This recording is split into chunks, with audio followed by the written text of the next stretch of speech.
नमस्कार दोस्तों, life and new pregnancy channel में आपका बहुत-बहुत स्वागत है। गर्भावस्था के 7वें महीने में आपको क्या-क्या लक्षण दिखाई देंगे, शिशु का विकास इस समय तक कितना हो चुका होगा, तो हम इस वीडियो में ये सारी की सारी बात करने वाले हैं। तो चलिए दोस्तों वीडियो को शुरू करते हैं। 7वां महीना यानी कि तकरीबन आपका 28 से लेके 32 हफ्ते का समय होता है। इस समय पे आपके शरीर में काफ़ी सारे चेंजेज़ आपको देखने को मिलेंगे। मानसिक या फिर भावनात्मक चेंजेज़ आपको देखने को मिलते हैं और साथ ही साथ में जो शिशु होता है वो भी काफ़ी सारे चेंजेज़ को ले रहा होता है। तो जो समस्या इस समय पे आपको देखनी बहुत आम है वो है कब्ज़। इस समय पे गर्भवती महिलाओं का पाचन तंत्र बहुत धीमा पड़ जाता है और ये इसलिए होता है क्योंकि जो शरीर के अंदर जो हार्मोन होता है, प्रोजेस्टेरोन हार्मोन होता है, वो बहुत अधिक मात्रा में बन रहा होता है और साथ ही साथ में इस समय पे आप आयरन के भी सप्लीमेंट्स ले रहे होते हैं और जिसके कारण आपकी पाचन शक्ति कमजोर हो जाती है और आपको कब्ज यानी कि कॉन्स्टिपेशन की शिकायत हो सकती है। दूसरा, आपको कमर में दर्द रहने की शिकायत हो सकती है। तो क्योंकि गर्भ में बच्चे का आकार इस समय पे बढ़ चुका होता है तो जो आपके शरीर का बैलेंस होता है वो भी बिगड़ चुका होता है और कहीं ना कहीं पे जो प्रेशर पड़ रहा होता है वो आपकी कमर पे भी आता है। जो गर्भ का भार है वो आपके पेट और कमर के ऊपर बहुत ज्यादा पड़ता है जिसके कारण आपको कमर में दर्द महसूस होता है। तीसरा दोस्तों, इस समय पे गर्भवती महिलाओं को थकान बहुत जल्दी लग जाती है।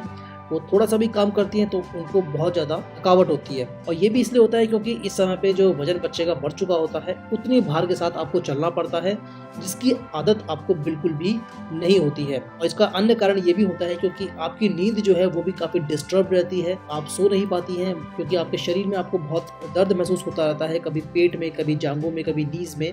उसके कारण आपकी नींद भी प्रभावित होती है और आपको इस समय पे पेशाब भी बहुत ज़्यादा आता है।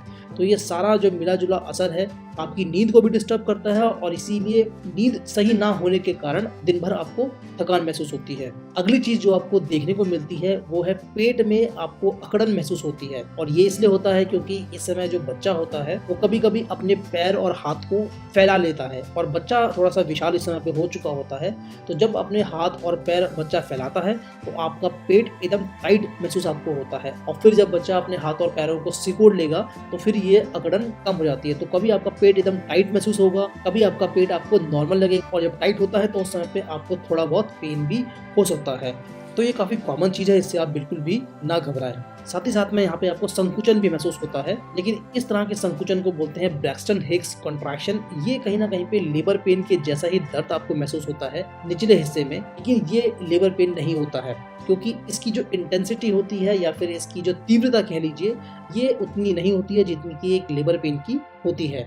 और ये दर्द आपको एकदम से तेज होगा, फिर धीरे धीरे करके इसकी जो तीव्रता है वो कम हो जाएगी। ये आपको नॉर्मली 7वें और 8वें महीने में ही होता है। तो 7वें और 8वें महीने में इस तरीके का दर्द जो कि आपको कभी भी हो जाता है, कोई रेगुलर इंटरवल पे नहीं होता है क्योंकि जो असली दर्द होता है वो आपको बहुत तेज दर्द होगा और वो कम से कम 10 मिनट तक होगा और एक ही जैसी तीव्रता वाला होगा। लेकिन जब ये आपको 7वें और 8वें महीने में दर्द होता है जिससे कि हम बोलते हैं ब्रैक्सटन हिक्स कॉन्ट्रैक्शन या फिर इसको फॉल्स लेबर पेन भी बोलते हैं। तो ये लगता तो लेबर पेन की तरह है लेकिन ये लेबर पेन नहीं होता है, ये होता है फॉल्स लेबर पेन जो कि धीरे धीरे फिर कम हो जाएगा। तो ये भी आपको समस्या इस समय पे 7वें महीने में देखने को मिलती है। अगली समस्या आपको मिलती है सांस के फूलने की समस्या और ये इसलिए होता है क्योंकि इस समय में बच्चे का भार जो है आपके लंग्स में भी पड़ रहा होता है। ये 7वें महीने की सांस फूलने वाली समस्या आपको 8वें महीने में महसूस नहीं होगी क्योंकि 8वें महीने में बच्चा जो है अपने सर को नीचे की तरफ फिक्स कर लेगा तो उस समय पे जो उसका जो ज़्यादा भार होगा वो नीचे की साइड चले जाएगा। तो इस समय पे आपको सांस फूलने की समस्या भी देखने को मिलेगी। अब बात करते हैं गर्भ में शिशु के बारे में। तो गर्भ में शिशु की लंबाई की बात करें तो वो तकरीबन 45 से लेके 48 सेंटीमीटर के बीच में हो जाती है और वजन की बात करें तो तकरीबन बच्चे का जो वजन होता है वो 1 किलोग्राम के बराबर हो चुका होता है। तो तकरीबन 850 से लेके 1000 ग्राम के बीच में आप मान लीजिए कि इस रेंज में बच्चे का वजन गर्भ के अंदर हो चुका होता है। बच्चे के जो भी शारीरिक अंग हैं वो मुख्यतः बन चुके होते हैं लेकिन अभी उसके फेफड़े और उसके मस्तिष्क का विकास चल रहा होता है और ये चलता ही रहेगा जब तक कि 8वां महीना पूरा नहीं हो जाता है। बच्चे की हड्डियों का विकास पूरी तरीके से हो चुका होता है, उसकी हड्डियाँ जो है कठोर बन चुकी होती हैं, लेकिन उसका जो सर है उसकी हड्डी नरम रहेगी और वो इसलिए रहती है क्योंकि बच्चे को अभी बाहर आना होता है और इसके लिए सर की हड्डियों का नरम रहना बहुत ज़्यादा आवश्यक होता है। इस समय पे बच्चा अंधेरे और प्रकाश में भी डिफरेंस समझ सकता है। तो दोस्तों ये थी जानकारी 7वें महीने के बारे में। वीडियो कैसी लगी दोस्तों आप कमेंट के माध्यम से बता सकते हैं। चैनल में नए हैं तो सब्सक्राइब अवश्य करें। मिलेंगे अगली वीडियो में, तब तक के लिए नमस्कार।